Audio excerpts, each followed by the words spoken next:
not just big companies that can retrain and upgrade workers, so can SMEs.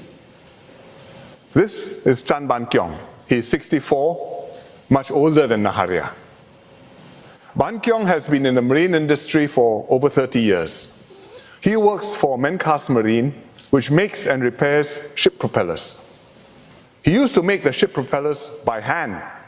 First, he crafts a mold out of sand to create a prototype propeller. Then he uses this aluminum prototype to make a second mold.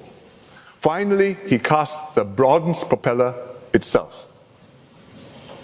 It's hard work, and it requires experience and skill. Mencast decided to increase productivity by using 3D printers to manufacture the propeller prototypes. But they still value the experienced eye of their older workers to ensure the quality of the work. So they are training Ban Kiong and 8 colleagues to operate their 3D printers. And all of them are over 60. Now their work will become safer and easier, and the production time will be faster by a third.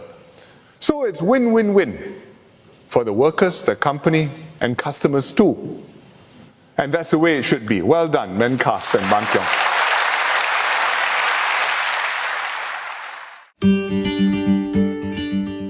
A-Star has a 3D printer which can print bone tissue scaffolds. And let me show you this picture. This is the printer behind. This is the monitor, and you can see the thing which is printing. It looks like a little rectangle with 2 holes in it. Those are the bone tissue scaffolds. What do you use it for? If you have a tooth extraction, after the dentist has taken the tooth out, you have a hole in your gum. You put this in, it helps the bone to grow back. And you can see this one.